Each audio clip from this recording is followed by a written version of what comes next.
말씀입니다. 여러분, 하나님은 우리보다 앞서가시며 그 하나님을 나의 피난처, 두려워하지 마십시오. 여호와 하나님은 제 편에 있습니다. 여러분, 내가 먼저 살아야 남을 살릴 수 있습니다. 내가 죽을 만큼 힘들면 내 주변을 돌아볼 수가 없습니다. 그렇기 때문에 오늘은 넘치는 영적 에너지, 어떻게 하면 우리 안에 영적 에너지가 넘쳐서 이 영적 에너지를 나의 가장 가까운 이웃인 가족들에게 흘려보내며 그들을 다시 살릴 수 있는지 기록된 말씀을 통해서 함께 은혜를 나눠보려고 합니다. 여러분, 오늘은 여러분들이 수도 없이 많이 들었을 법한 요한복음 4장에 기록된 수가성 사마리아 여인에 대해 기록된 말씀을 제가 오늘 한번 다시 전하도록 하겠습니다. 이제 하나님의 말씀은 보는 관점에 따라서 해석이 좀 달라집니다. 그리고 보는 관점에 따라서 우리가 깨달아지는 것이 달라지지요.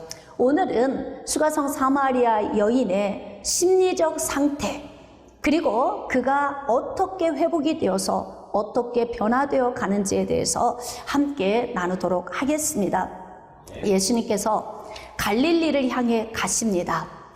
빠르고 신속하게 갈 수 있는 코스가 있지만 예수님께서 사마리아 지역을 선택해서 우회해서 출발하셨습니다. 그리고 예수님이 사마리아 지역에 도착을 하셨습니다. 여러분, 사마리아 지역에 도착해서 수가라 하는 그 마을에 들어가 우물가에 예수님이 앉으셨습니다. 이때가 정오의 시간이 되었습니다. 여러분, 이 시간이면 점심 식사를 해야 될 시간입니다. 우물에 가서 앉아 있어야 될 것이 아니고 어디 음식을 먹을 수 있는 곳에 가 계셔야 할 시간인데 예수님이 누구를 좀 기다리시는 것 같습니다. 예수님은 그곳에 자리하고 계시고 제자들은 동네로 먹을 것을 구하러 들어가고 혼자 계십니다. 여러분, 예수님이 혼자 계시는데 저쪽에서 한 여인이 걸어옵니다. 예수님이 이 여인을 기다린 것입니다. 여러분, 예수님은 하나님의 아들이십니다. 예수 그리스도는 온 인류의 죄악을 담당하시고 죽은 자를 살리기 위하여 이 땅에 오셨습니다. 이 땅에 오신 예수님께서 한 여인을 구원하시기 위해서 사마리아 성읍에 가서 미리 가서 우물가에서 기다리고 계시는 거예요. 여러분, 그래서 제가 오늘 여러분들에게 여러 번 하나님이 우리보다 먼저 이곳에 기다리고 계십니다. 물론 이 말의 의미는 하나님이 어디를 가셨다 오셨다는 의미가 아니라 늘 충만해서 늘 계시지만 특별히 우리를 회복시키실 목적으로 하나님께서 먼저 마음의 준비를 하시고 기다리고 계신다는 거예요. 뜨거운 정오에 우리가 생각할 때에는 다 휴식하고 쉬어야 할 시간, 점심 식사를 해야 할 시간에 누가 우물을 길러 올까? 그런데 예상 밖의 일이 일어난 것입니다. 한 여인이 우물가를 향해서 걸어옵니다. 자, 그 여인이 물가에 다가오자 예수님이 그 여인을 향해서 이제 말을 건네시는 거예요. 여자여, 내게 물 좀 달라. 자, 그런데 이 여인이 자신에게 물을 달라고 요청하는 이분을 보니까 유대인인 거예요. 여러분, 유대인은 사마리아인과 상종을 하지 않습니다. 왜냐하면 사마리아인이 혼혈족이 되었기 때문에 그들을 이방인 취급했기 때문에 그래요.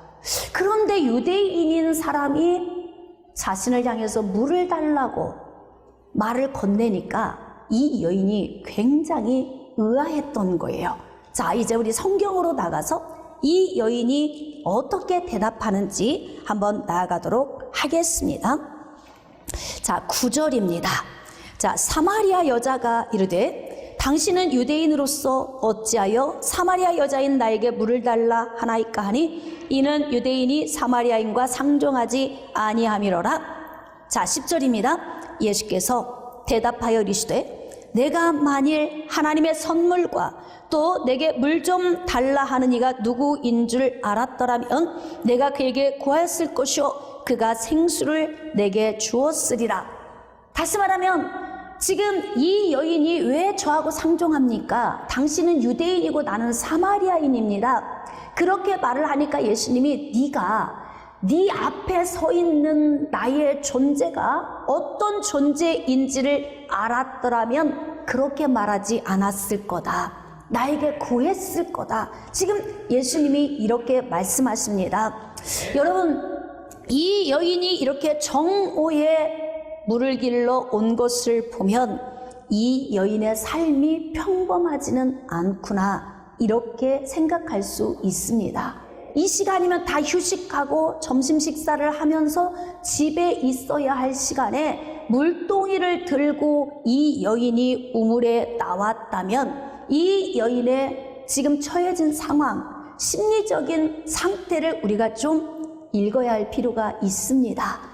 여러분, 왜 이 여인이 정오에 물동이를 들고 나왔을까요? 다방면으로 우리가 생각할 수 있지만 첫 번째 생각할 수 있는 추론은 사람을 피해서 온 것 같다. 네? 사람이 안 오는 시간에 일부러 그 시간을 맞춰 온 것 같다. 자, 두 번째는 제정신이 아닌 것 같다. 인생에 너무나 시달려, 너무나 심리적으로 힘들어서 지금 대낮인지 오후인지 아침인지 생각할 겨를도 없이 문득 있다가 너무 답답하니까 물동이를 들고 나오지 않았을까? 우리가 지금 이렇게 추론해 볼 수 있습니다.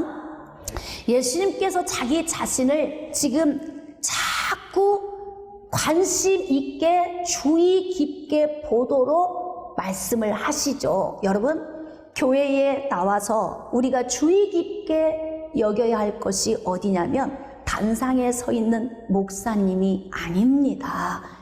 단상에 서서 증거하는 그 분이 누구인가를 주의 깊게 보셔야 되는 거예요.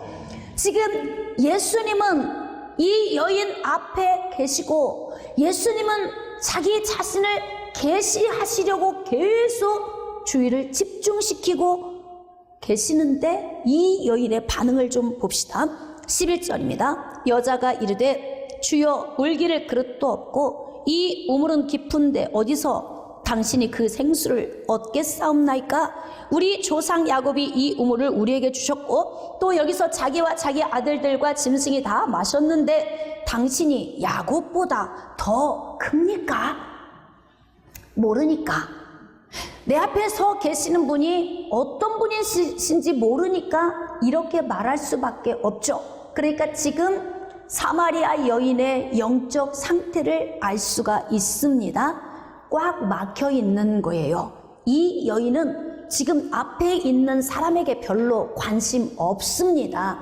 그리고 지금 이 여인이 한 말을 들어보면은 이 여인은 앞에 계신 분이 어떤 분인지에 대해서 그렇게 주의를 깊게 갖고 있지 않아 보여요. 자, 13절입니다.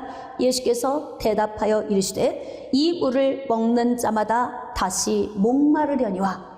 이 물의 의미는 지금 우물에서 길어 올린 물이지만 그 의미 속에는 세상에서 내가 살아가는 동안 내가 만나는 모든 것들을 의미하고 있기도 합니다. 그래서 이 물은 세상의 것을 의미하는 거죠. 그러니까 세상에 있는 것은 내가 한 번 내 안에 섭취를 해도 계속 갈증이 있죠. 만족이 없다는 거예요. 세상에서 얻은 요인은 나를 만족하게 하고 영원한 해가를 주지 못한다는 것입니다. 14절입니다. 내가 주는 물을 마시는 자는, 자, 이 말 속에 물이 두 가지의 물이 있네요. 지금 우물에서 길어 올린 물이 있고 예수님께서 주시는 물이 있다고 말씀하시는데, 이 물을 마시면 영원히 목마르지 않는다고 합니다. 내가 주는 물은 그 속에서 영생하도록 솟아나는 샘물이 되리라. 그러니까 우물에서 길어 올린 물은 마시고 나면 또 갈증이 오고 또 갈증이 오지만, 예수님께서 주시는 물은 속에서 솟아난다는 거예요. 그래서 속에서 솟아나서 생명의 생수의 강이 넘쳐 흐르게 된다는 것입니다. 그런데 예수님께서 요한복음 7장 37절로 39절 말씀에 이 예수님께서 주시는 물에 대해서 더 정확하게 말씀하고 계세요. 자, 누구든지 목마르거든 내게로 와서 마시라. 나를 믿는 자는 성경의 이름과 같이 그 배에서 생수의 강이 흘러나오리라.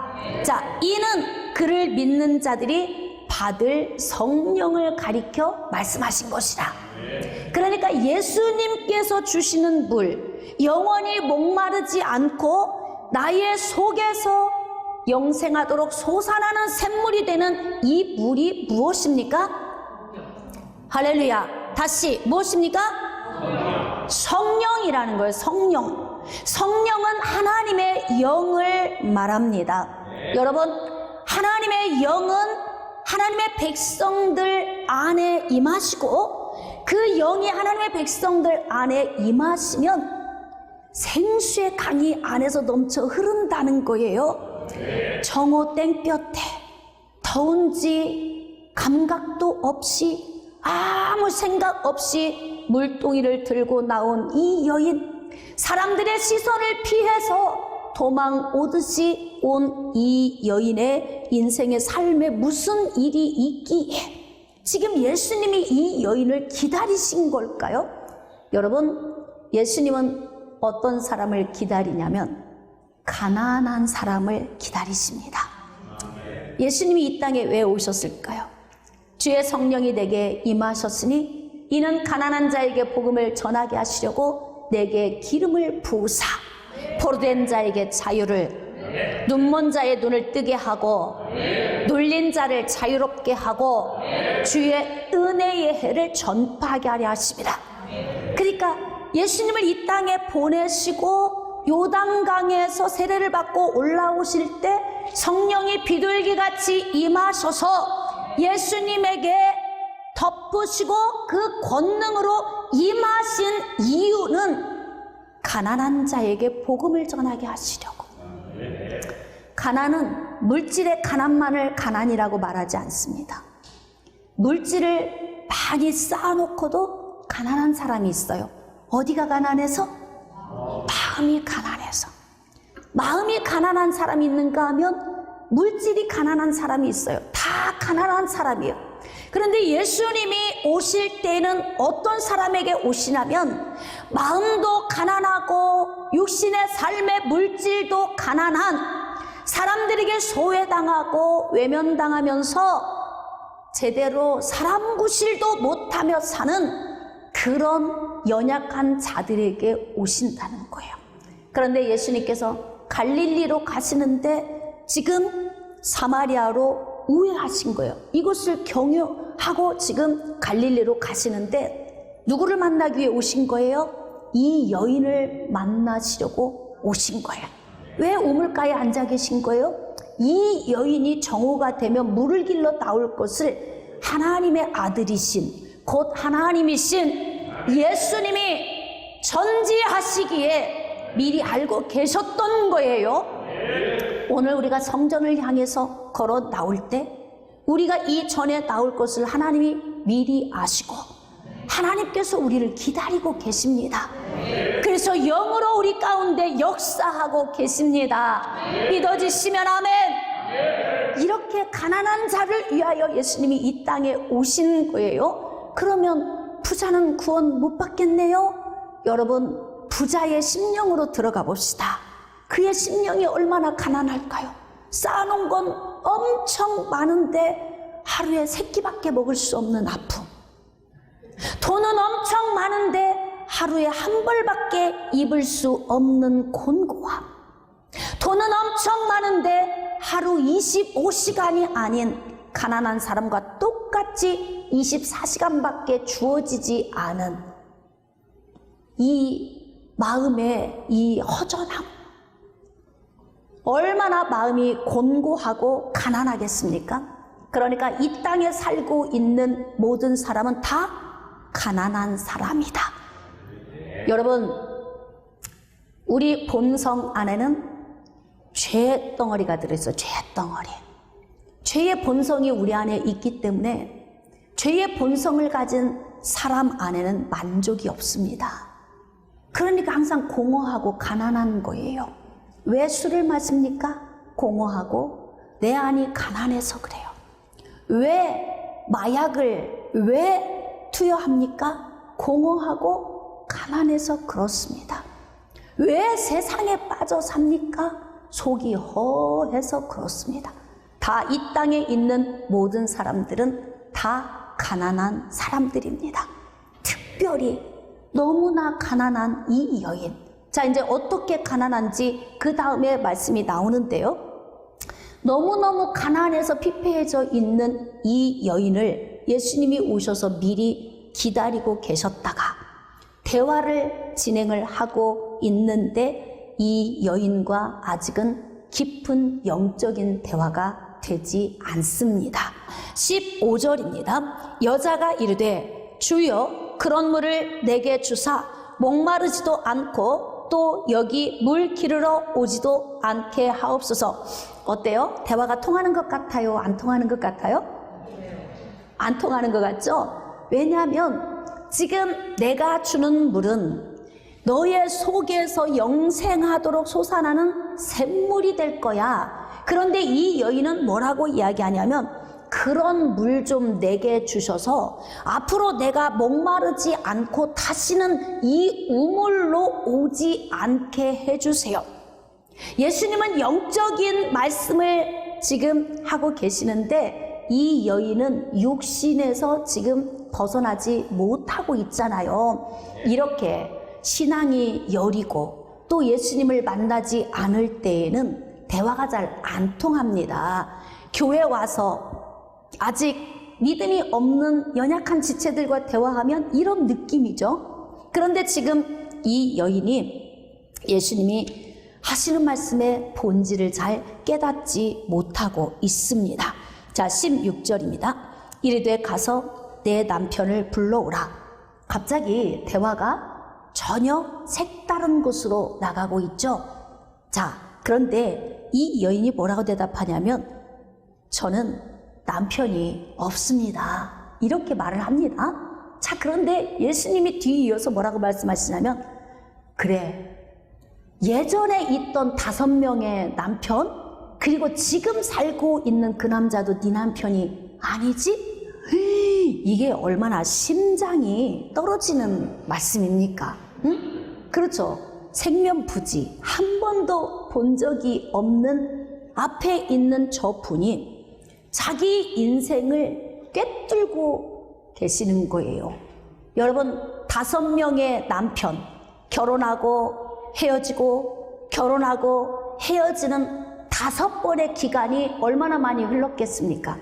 지금은 또 남자 하나를 만나서 살고 있는데 결혼도 하지 않고 살고 있는 불안정한 상태예요. 기겁하고 놀래겠죠? 지금 예수님께서 자기 인생을 파노라마처럼 한 말에 딱 요약을 해서 예수님께서 말씀을 지금 하신 거 아닙니까? 자, 너에게 남편 5이 있었고 지금 있는 자도 네 남편이 아니니 네 말이 참되도다. 이 여인이 이야기하죠. 여자가 이르되 주여 내가 보니 선지자입니다.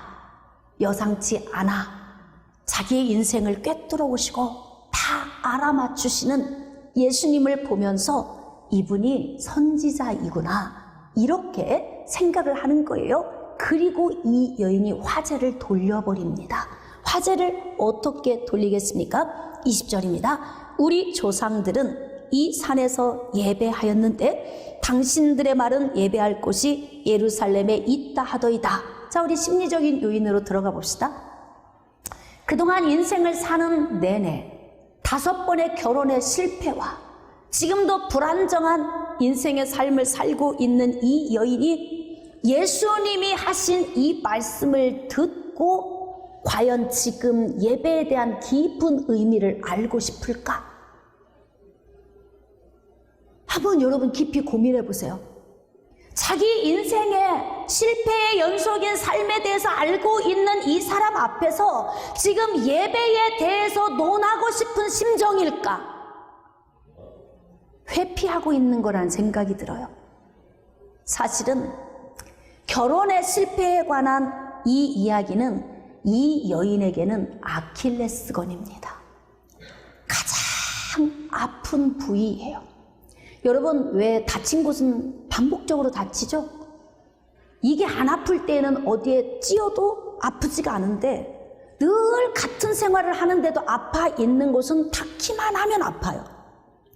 닿으면 욱신욱신, 겉으로는 보여지진 않지만 욱신욱신 아프잖아요. 지금 이 여인에게 가장 아픈 아킬레스건을 예수님이 살짝 건드려 놓으신 거예요.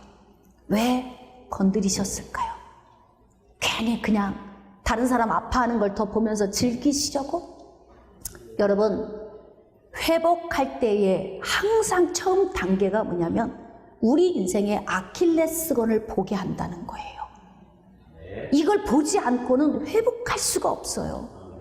그러니까 여러분들이 누군가에게 상담을 하러 갔을 때, 내가 내담자로 갔을 때 상담자의 입에서 나오는 그 말이 나의 아킬레스건을 건드는 말일 수도 있어요. 그 말을 들을 각오를 하지 않고는 상담을 하지 않는 게 좋습니다. 왜냐하면 대부분의 인생의 문제는 내가 살아온 결과물이라 내가 선택하며 산 나의 문제가 많이 있습니다. 여러분, 이 여인이 5번이나 실패했다는 것은 제가 언젠가 이 말씀을 전했지만 오늘의 초점은 그쪽은 아니지만 잠깐 제가 좀 짚고 넘어갑니다. 5번 실패했다면 무엇이 문제였을까? 제가 이 설교를 오래전에 했었어요. 혹시 기억나시는 분들 계세요? 원인이 무엇이었습니까? 성립이 못 되는 거죠. 변하지 않아서. 내가 변하지 않으면 같은 실패를 반복적으로 하게 됩니다. 그러니까 내가 변화가 와야 실패에서 성공의 길로 갈 수 있는 거예요. 그러니까 이 여인은 오랜 세월 동안 반복적인 실패를 할 수밖에 없었다는 것은 자기 자신을 보지 못했고 변화되지 않았다는 거죠. 자, 이제 그 부분은 우리가 좀 한쪽으로 내려놓고 오늘은 예수님께서 가난한 이 여인에게 오셨어요. 사실 심리적으로 이 여인이 너무 가난해져 있습니다.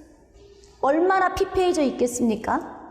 여러분, 이러한 삶을 살아온 과정 중에 얼마나 많은 상처가 있었겠어요. 자녀들이 있다면 자녀들과 얽힌 문제, 5 가정과 얽힌 문제, 5 남자와 얽힌 문제, 또 새로운 남자와 만나서 얽힌 문제, 다시 또 실패로 갈 수밖에 없는 변화되지 않은 내 안에 있는 잘못된 요인, 이러한 요인들이 우리 안에 있는데 이 여인 또한 이러한 요인을 생각할 때에 예수님 앞에 서 계시고 아킬레스건은 지금 통증이 오고 있고 건드려 놓은 이곳에 계속 아리고 쓰린 아픔이 계속 올라오고 있는데 자존심이 이 이야기를 더 하고 싶진 않은 거예요. 그러니까 어떻게 하느냐? 우리 조상들은 이 그리심산에서 예배했다고 하는데 당신들은 예루살렘에 있다고 하더이다. 엉뚱한 이야기잖아요. 응? 전혀 엉뚱한 이야기. 사실 이때에 진짜 자존심을 내려놓고 예수님 앞에 나와서 사실 맞습니다. 당신은 선지자 같습니다. 그렇다면 제가 오늘 좀 상담을 해도 될까요? 선생님, 제가 5번이나 실패할 수밖에 없었던 원인이 무엇이었을까요? 이렇게 물어보면 좋은데 이런 사람이 흔하지 않습니다. 상담할 때 내담자에게 정답을 이야기하면 얼굴색이 변하죠. 반색을 합니다. 목사님, 제가 우리 아이에게 최선을 다했고 온전하게 사랑을 쏟았는데 그 아이가 저를 거부합니다. 어떤 때는 저에게 욕을 하기도 하고 대들기도 합니다. 자, 그러면 제가 영안이 열려서 보지 않아도 원리적으로 보면 누구에게 문제가 있는 거예요? 엄마에게 문제가 있는 거예요. 근데 엄마는 거칠게 굴고 집을 나가고 정상적으로 살지 않는 이 아이에게 문제가 있으니 내가 어떻게 하면 좋을까요? 방 하나 얻어서 내보내버릴까요? 이제 자식하고 연을 끊어버릴까요? 이렇게 이야기를 할 때 제가 뭐라고 말을 할까요? 원인은 당신에게 있습니다. 자식은 사랑만 주면 잘 커. 공부를 잘하고 못하고는 그 다음 문제예요. 이해가 되십니까? 사랑만 주면 콩나물 자라듯이 잘 자란다 이 말이에요. 그런데 엄마를 향해서 거부하고 또는 아빠를 향해서 거부하면서 이 아이가 공격을 한다면 공격받을 수밖에 없는 심리적 요인을 제공했기 때문에 그런 거예요. 그러면 그 이야기를 상담자가 하면 내담자는 벌쩍 뜁니다. 목사님, 제가 그 아이를 얼마나 사랑하는데요. 제가 얼마나 그 아이 중심으로 내 인생을 다 바쳐 살았는데요. 그런데 계속 우기면 제가 이야기하죠. 눈을 바라보면서 회복하고 싶으세요? 계속 이렇게 살고 싶으세요? 그럼 멈춰. 얼음처럼 굳어. 나한테 찾아온 거 회복하고 싶어 온 거 아니에요? 많은 상담자들 찾아다니면서 듣고 싶었던 이야기가 뭐예요? 제가 묻는 거예요. 그럼 이제 그때부터 진실을 말하기 시작해요. 목사님, 골프 치러 다니느라 제가 아이를 잘 돌보지 않았어요. 돈으로 아이에게 다 해결해 줬어요. 나는 골프 치러 가고 30만 원, 40만 원, 50만 원씩 용돈 척척 주면서 네가 알아서 해. 그러면 이런 자녀 데려다 놓고 같이 상담하면 엄마가 언제 저를 사랑해 줬는데요? 이렇게 말을 한단 말이에요. 응? 자녀가 원하는 사랑의 방식과 부모가 주고자 하는 사랑의 방식이 다르면 이렇게 어긋나게 되는 거예요. 여러분, 지금 예수님이 나의 인생을 다 알고 계시고 모든 것을 속속들이 다 알고 계신다면 우리는 우리 아픔을 주님 앞에 내어 맡기고, 맞아요, 주님, 저는 그런 사람이에요. 제 자신이 변화되지 않아서 매번 실패했어요. 그리고 그 과정을 통해 받은 상처가 너무 아파요. 제 인생에 저를 보니 제가 쇳덩어리입니다. 이렇게 말할 수 있을 때 회복이 되는 것입니다. 할렐루야. 그런데 이 여인은 지금 예수님의 눈빛을 살짝 회피합니다. 나의 아킬레스건을 건드렸는데 수치스럽고 부끄러운 거예요. 화제를 다른 데로 틀었습니다. 예배 이야기를 했습니다. 영적이어 보이죠? 지금 예수님이 내가 주는 물을 말하는데 못 알아듣는 이 여인이 영적인 여인입니까? 진짜 예배에 갈급한 사람일까요? 진짜 이 사람은 예배에 지금 목숨 걸고 있는 사람이겠습니까? 아니에요. 회피하고 싶은 거예요. 왜? 아킬레스건을 건드려서 너무 아프거든요. 그러니까 이 아픔을 살짝 회피해버려요. 자, 그리고 그 이후에 예수님이 대답을 하시죠. 자, 21절입니다. 예수께서 이르시되 여자여 내 말을 믿으라. 이 산에서도 말고 예루살렘에서도 말고 너희가 아버지께 예배할 때가 이르리라. 지금 예수님은 영적 원리, 예배에 대한 원리를 말씀을 하시죠. 자, 사마리아 여인의 귀에 이 말씀이 들어올까요? 여러분 어떻게 생각하세요? 들어올까요? 여러분 설교 말씀 듣다가 다 마음이 좀 뒤틀리는 말씀이 한마디 탁 걸리면 그 다음에 말 들어와 안 들어와? 솔직하게 대답하세요. 들어옵니까 안 들어옵니까? 그리고 나갈 때 뭐라고 합니까? 왜 이렇게 오늘 은혜가 안 되는지 모르겠어. 네? 예전에 신천지 한 사람이 우리 교회를 왔었어요. 제가 감을 잡았죠. 여러분, 왔는데 색깔이 틀리더라고요. 제가 단상에서 보면요, 달라요. 영적으로 흡수하는 게 다르고요, 거부하는 게 보이고요, 다 보여요. 아, 저 사람의 문제가 있구나. 그래서 제가 신천지로 알고 중직들에게 다 이야기를 했죠. 저 사람은 신천지에서 온 것 같다. 예의주시하라. 그리고 제가 어느 날 설교를 하는데 막 강력하게 설교를 한 거예요. 예. 그랬더니 그분이 문을 열고 나가면서 주향 목사님 설교는 은혜가 안 돼. 근데 식당에 가서 식사를 하면서 설교가 아주 학급이고 막 밥을 먹으면서 비난을 하는데 정상적인 성도 같으면 할 수 없는 이야기를 막 이야기를 하더라는 거예요. 그리고 끝 안 왔어요. 알고 보니까 진짜 신천지였어요. 그러니까 여러분, 정말 하나님의 사람, 성령의 사람은 하나님 앞에서 자존심 세워야 할까요? 아니, 무슨 자존심이야. 지금은 좀 내가 살고 봐야지. 여러분, 나에게 넘치는 영적 에너지가 없이 어떻게 가족을 살릴 수 있겠어요? 생각해 보세요. 엄마가 10년 동안 에너지 없이 죽어 있다. 그러면 옆 사람은 어떨까요? 다 죽이는 거야. 내가 죽어 있으면 옆 사람을 다 죽이는 거야. 내가 살아나면 옆 사람을 다 살리는 거예요. 엄마의 위치 또는 아빠의 위치는 자녀들을 양육하는 위치에 있기 때문에 우리가 어떤 모습으로 걸어가느냐에 따라서 이 아이들을 살릴 수도 있고 죽일 수도 있어요. 그러니까 생기가 넘치는 사람 보면 기분이 좋아요, 안 좋아요? 좋아요. 생기 넘치는 사람 보면 기분이 좋잖아요. 저를 보면 어때요? 대답이 안 나오네. 주향 목사님을 보면 어떻습니까? 아니, 제가 이제 2번 강조해서 대답을 억지로 이끌어내는 것처럼 되니까 안 하셔도 괜찮아요. 네. 그런데 여러분, 생기 있는 사람을 보면은 우리도 같이 생기가 솟아 살맛이 나요.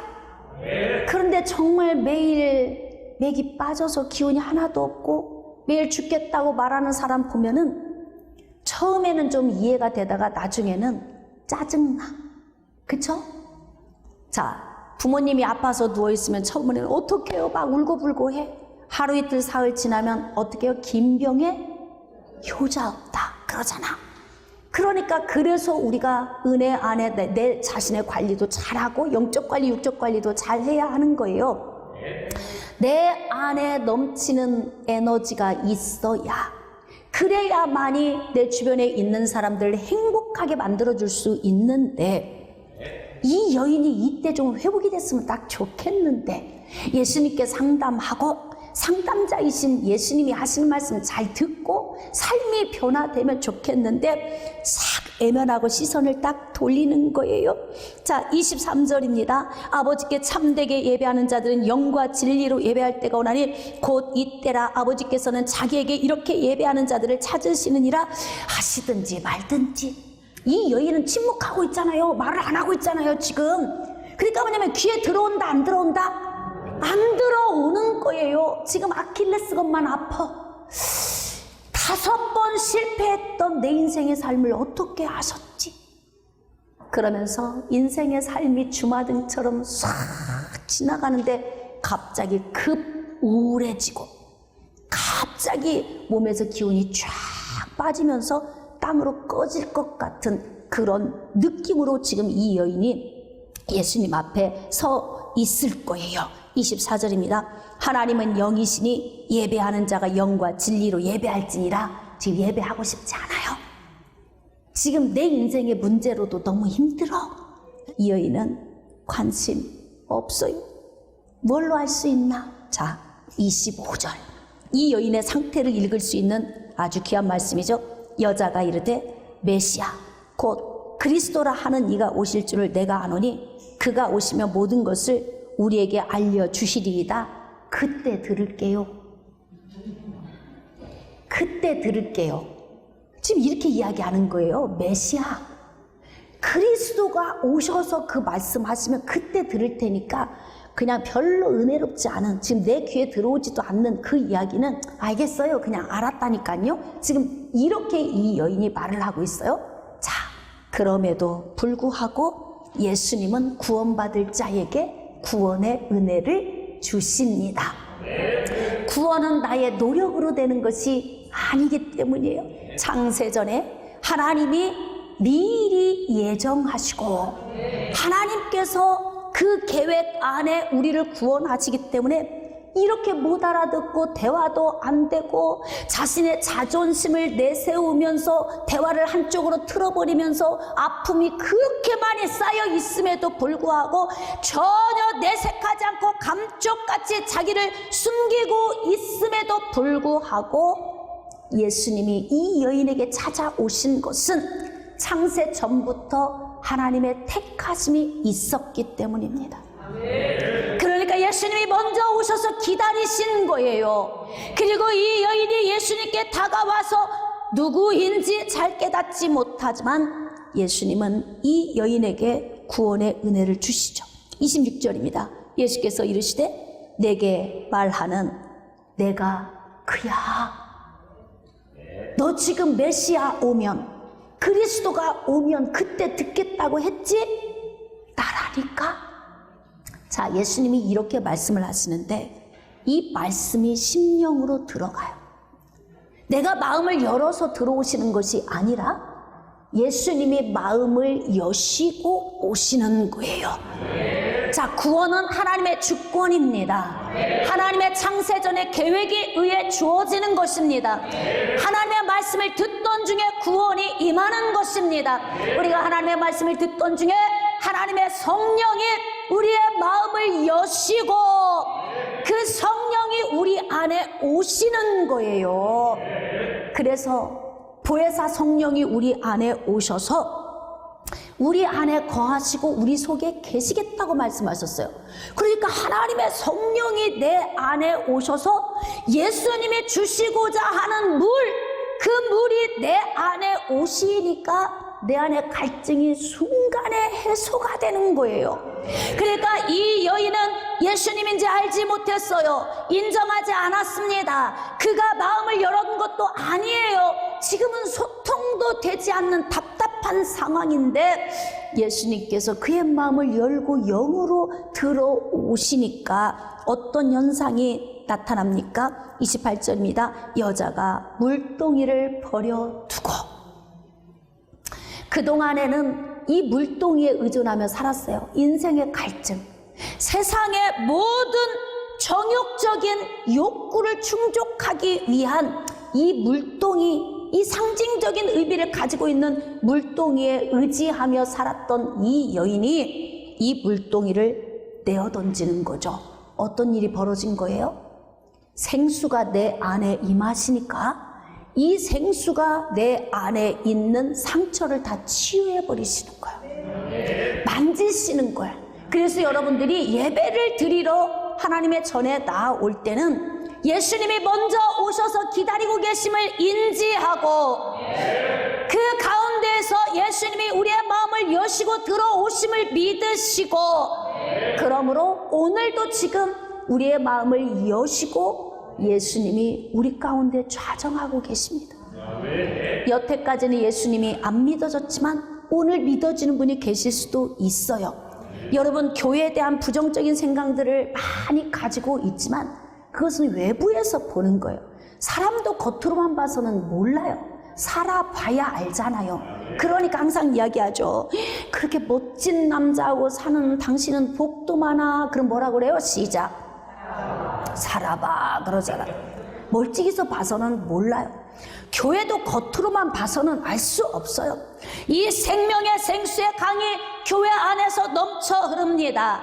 하나님의 백성들 안에 성령이 임하셔서 우리 안에서 생수의 강이 되어 주시기 때문에 이 여인처럼 실패하고 실수하고 더럽고 추하게 살았던 우리 인생의 문제를 예수님께 맡기고 이렇게 물동이 버리고 살아갈 수 있는 에너지가 나오는 거예요. 이 에너지는 내가 만드는 것이 아닙니다. 가만히 앉아서 돌을 닦으면 생길까요? 기 수련하면 될까요? 천만의 말씀이요. 하나님이 우리 안에 영으로 오셔야 되는 거예요. 하나님의 말씀을 듣던 중에 하나님이 우리 안에 영으로 오십니다. 하나님을 찬양하고 높일 때 생수의 강이 내 안에 오십니다. 열심히 기도할 때 하나님의 영이 우리 안에 오십니다. 그렇기 때문에 지금 이 시간에도 여러분에게 하나님의 영이 부어지고 계심을 믿으시면 아멘. 그런데 예수님이 그 여인의 마음을 열고 영으로 들어오시니까 이 여자가 물동이를 버려두고 에너지가 넘쳐서 걸어올 때에는 기운이 하나도 없이 맥이 빠진 모습으로 온 이 여인이 에너지 넘치는 모습으로 동네로 들어갑니다. 그리고 사람들에게 말합니다. 내가 행한 모든 일을 내게 말한 사람을 와서 보라. 이는 그리스도가 아니냐. 여러분, 예수 그리스도는 내가 믿으려고 노력해서 믿는 게 아니에요. 그냥 믿어져요. 듣다 보면 믿어져요. 내가 믿어진다는 것은 하나님이 내 마음문을 여시고 하나님의 영이 우리 안에 오신 거예요. 그러면 예수 믿고 구원받은 자는 생수의 강이 내 안에서 넘쳐 흐르는 것입니다. 그런데 왜 이렇게 어깨가 처져 있어요? 생수의 강이 내 안에 있는데 왜 기력이 없습니까? 왜 어깨가 처져 있습니까? 아직도 왜 용서를 못합니까? 아직도 왜 미움으로, 아직도 왜 상처 때문에 왜 몸부림치고 있는 것입니까? 나를 버리세요. 나를 버려야 살 수 있어요. 내 속에 넘치는 성령의 능력, 영적 에너지가 있을 때 비로소 내 가족들을 살릴 수 있게 되는 거예요.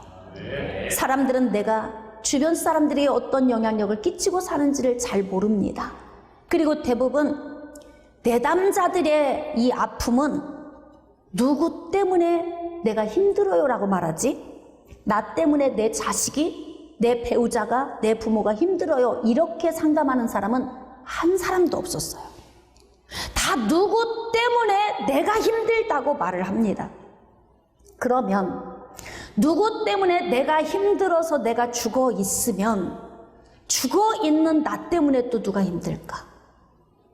내 주변 사람이 또 힘들겠죠. 불행이 불행을 낳고 불행이 불행을 낳는 거예요. 여러분, 예수 그리스도를 믿는 것은 내가 살아나는 것입니다. 그래서 제가 여러분들에게 항상 권고하는 것은 누구부터 살자? 다시 누구부터 살자? 왜 나부터 살아야 되는 거예요?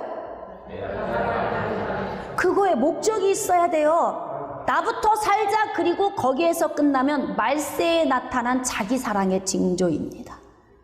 그러나 나부터 살자. 왜?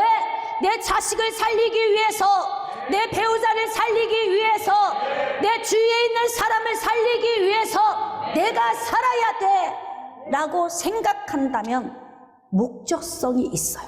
이 사마리아 여인이 다 죽게 생겼어요. 사람들 회피해요. 지금 예수님과 대화하는데도 그냥 아킬레스건 때문에 아파서 별 의미 없어요. 그냥 진짜 메시아 오면 그때 제가 들을게요. 알겠어요. 좋은 말씀이긴 한데요. 알겠습니다. 그냥 이렇게 하고 많은 이 여인이 갑자기 예수님이 그 마음을 여시고 들어오시니까 물동이 버려두고 막 뛰어가서 주변에 있는 사람들에게 그리스도 만났어. 나 예수 만났어. 예수 만나고 나니까 얼굴에 기미가 확 벗겨지고 어두웠던 얼굴이 밝아지고 기운이 없던 내 육신의 생기가 도니까 사람들이 궁금하잖아요. 응? 도대체 내가 연애하고 있는 저 자매의 저 착한 심성은 어디서 나오는 거지? 궁금하니까 교회 따라오는 거 아니야? 네? 속으로 이럴 수 있어도 심성 별로 안 착해요 목사님. 예수 믿어서 그만큼이야. 외쳐보세요. 시작. 그럼 계속 더 믿으면 어떻게 될까? 그럼요, 더 좋아지지. 기대가 되잖아요. 더 기대가 되잖아요. 동네 사람들이 궁금해서 예수님이 계신 곳으로 막 우하고 모여드는 거예요. 자, 근데 이제 놀라운 일이 벌어지잖아요. 내가 살아나니까 다른 사람을 살려. 난 여러분들이 생기 있는 사람이 됐으면 좋겠어요. 주양 목사님을 보면 여러분이 생기가 느껴졌으면 좋겠어. 난 그래서 항상 성령 안에서 생기 있게 살려고 몸부림을 쳐요. 왜? 내가 죽으면 누구도 죽는다? 성도도 죽는다. 내가 살아야 성도가 산다. 그럼요. 그러니까 간절하게 성령의 은혜를 구하는 거 아닙니까? 39절입니다. 여자의 말이 내가 행한 모든 것을 그가 내게 말하였다 증언하므로 그 동네 중에 많은 사마리아인이 예수를 믿는지라.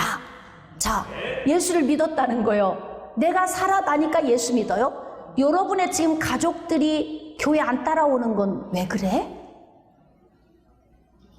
아니, 온 가족이 다 모이기만 해도 앉을 자리가 없을 텐데 가족들이 왜 안 오는 거예요? 정답을 얘기해 보세요. 시작. 큰 소리로 다시 시작. 아니, 웅얼거리지 말고 큰 소리로 하시라니까요.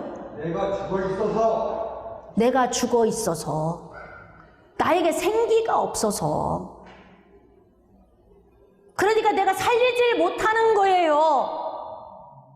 여러분들 안에 생기가 임하시기를 축복합니다. 여러분이 살아나기를 축복합니다. 이렇게 성령의 생기가 내게 임하시면 내가 변화가 되잖아요. 내가 변화가 되니까 변화된 모습을 보고 당신이 믿는, 엄마 아빠가 믿는, 또는 네가 믿는 그분 좀 나도 좀 보고 싶다. 그래야 교회를 나올 거 아니에요. 다 같이 예수 믿으면서 행복해져야 돼요. 다 교회 나오는데 또 안 행복해. 또 이건 뭐야 또. 다 교회 나오는데 다 불행해. 이건 뭐예요? 한 주간 숙제 드릴게요. 여러분이 고민하고 오세요. 다 불행하다면 여러분이 스스로 고민하셔야 돼요. 여러분, 40절입니다. 사마리아인들이 예수께 와서 자기들과 함께 유하시기를 청하니 거기서 이틀을 유하심에 예수의 말씀으로 말미암아 믿는 자가 더욱 많아 그 여자에게 말하되, 자, 이제 중요한 얘기가 있어요. 이제 우리가 믿는 것은 네 말로 인함이 아니니 이는 우리가 친히 듣고 그가 참으로 세상의 구주신 줄 알미라 하였더라. 믿음은 들음에서 나죠.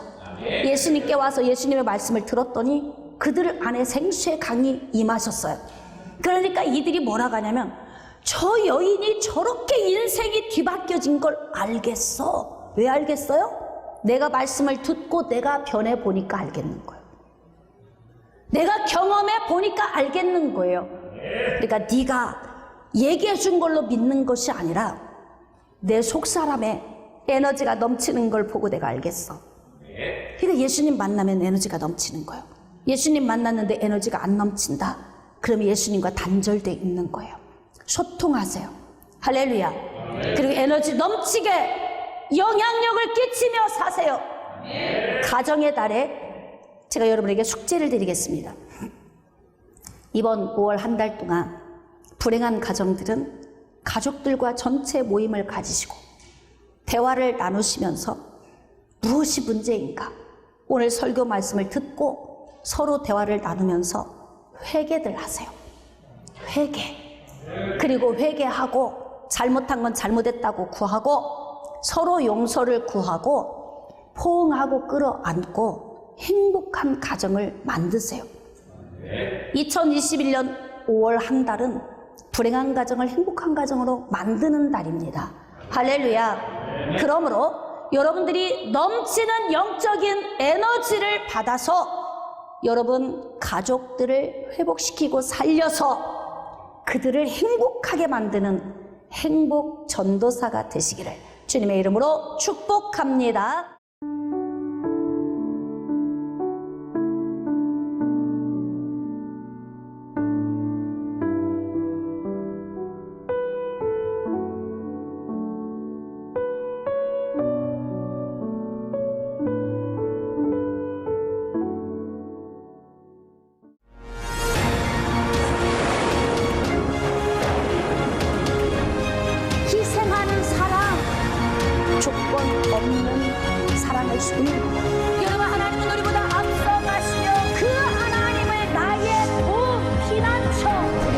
기억하십시오. 여호와 하나님은 제 편이 있습니다.